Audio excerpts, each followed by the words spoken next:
Olá, amigos, bem-vindos mais uma vez ao Daily Devotions, o devocional da De Gravataí, a nossa igreja, a nossa família, comentando com o pastor Paulo Pereira os textos da nossa leitura bíblica diária.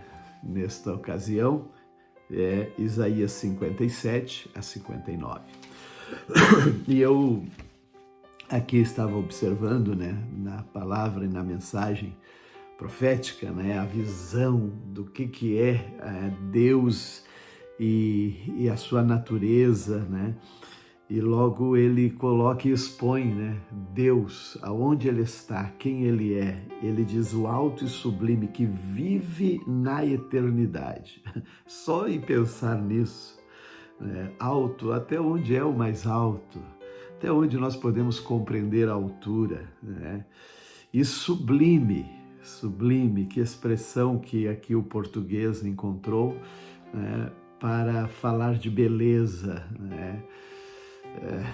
de esplendor, e por fim, que vive na eternidade. Aí sim é que nossa mente, nossa capacidade limitada não vai chegar a essa compreensão, que era no tempo passado, no infinito passado e no infinito futuro. Este Deus, é Ele que diz, Ele habita, Ele vem do alto, nos lugares altos e santos, mas aí Ele também diz assim, e também com os de espírito quebrantado e humilde. Que coisa extraordinária é esse Deus, é maravilhoso conhecê-lo, é maravilhoso saber que Ele é o nosso Deus, Então Ele está também com aqueles que se quebrantam, se humilham, E Ele diz, eu dou novo ânimo ao abatido e coragem aos de coração arrependidos. Já notou? Sempre na Bíblia tu vai encontrar esse Deus, que toda vez que o ser humano se voltou para Ele, mesmo que caído, desobediente, ele retorna em arrependimento e clama pela misericórdia do Senhor, ele vai encontrar esse Deus que se chega ao seu coração. É maravilhoso. Mas aqui ele vai expondo também a pessoa, o ser humano, Às vezes não tem como você impressionar Deus, não tem como enganar, não tem como se fazer, não tem, é o que é, tudo é claro, tudo está à luz, nada esconde do Senhor as intenções. E ele vai explicar aqui por causa da cobiça, O Senhor diz que se afastou do povo, ele disse, eu tenho visto o que fazem, mas ainda assim vou curá-los.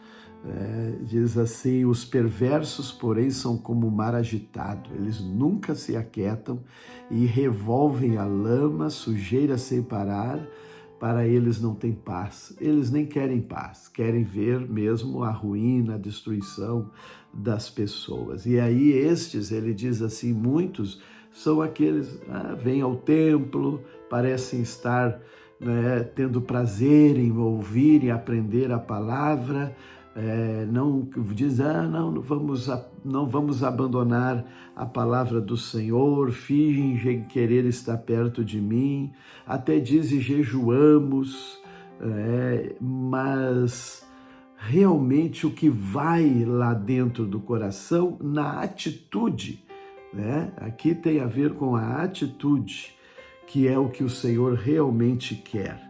De que adianta jejuar se continuam a brigar e discutir? Quer dizer, a pessoa às vezes está num entendimento, numa capacidade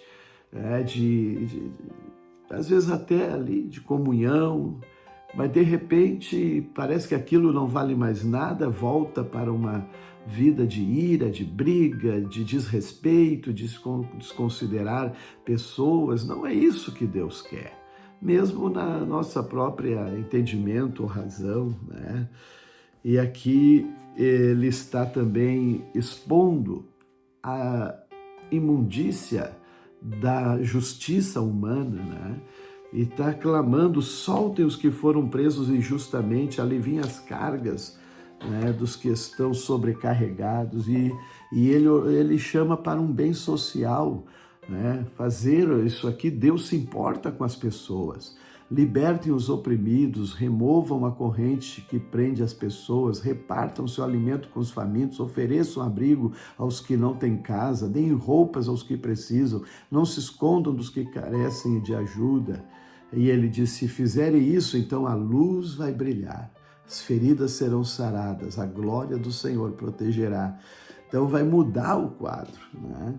E ele mesmo vai dizer, né, que o que separa o homem de Deus é as maldades, é o pecado. Foram as suas maldades que o separaram de Deus. Por causa de seus pecados, ele se afastou. E é aqui que ele está bradando, o profeta. O braço do Senhor, ele não está encolhido para salvar, e nem os seus ouvidos é surdos para ouvir. Mas o Senhor se preocupa com o justo, com o íntegro, né?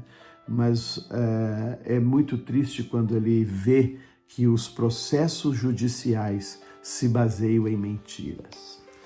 O profeta Isaías, né, ele realmente coloca, parece que uma coisa que cada geração, né, já viveu estes dissabores, né?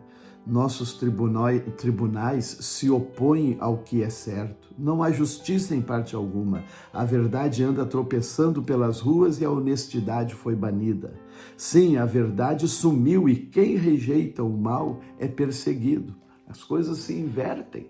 É o que se vê muitas vezes também nesses dias atuais. O Senhor viu tudo isso e se desagradou de não encontrar justiça alguma.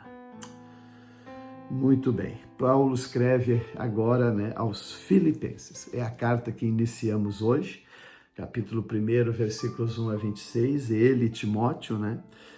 Nessa é uma carta da prisão, né? Ele escreve da prisão, a igreja em Filipe, que foi uma igreja onde ele teve preso logo que levou o evangelho, e colocaram ele no cárcere, e era meia-noite, Paulo e Silas cantavam, né, e louvavam e oravam em Filipos, e ali houve um terremoto, lembra?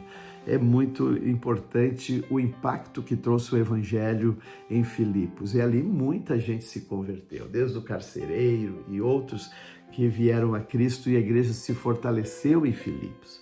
E agora é que ele está escrevendo esta carta, com muitas observações, louvando, né, a Deus pela vida daqueles irmãos que colaboraram muito com ele na pregação do Evangelho, por onde Paulo fazia a obra missionária. Ainda que ele, é para eles que ele diz que tem muitas motivações que as pessoas pregam o Evangelho, né? Alguns anunciam por inveja, rivalidade, posição, né, status, mas outros os fazem de boa vontade, fazem por amor, né? Mas aqueles que anunciam por ambição, egoísmo, né, não com sinceridade, né, muito vão assim, não tem fundamento, né? Mas Paulo, ele está dizendo que não foi assim com ele, né? Como ele estabeleceu o evangelho em Filipos, foi com sofrimento, mas com muito amor por aqueles irmãos. Ele até chega a expressar sua condição. Ele diz que, pois para mim o viver é Cristo e o morrer é lucro. E nessa parte diz, já não sei mais o que é o melhor que eu desejo. Se é morrer e estar com Cristo, que é muito bom, ou permanecer com vocês, porque amava muito aqueles irmãos, né? Estou dividido entre esses dois desejos. Quero partir e estar com Cristo, o que me seria muitíssimo melhor, mas eu, por causa de vocês, é mais importante que eu continue a viver. Que Deus nos abençoe, né? Os Salmos, ele fala também desse clamor do salmista, né? E pela rocha que é Cristo, fundamento, né? Buscando a força do Senhor. Deus nos abençoe. Amém.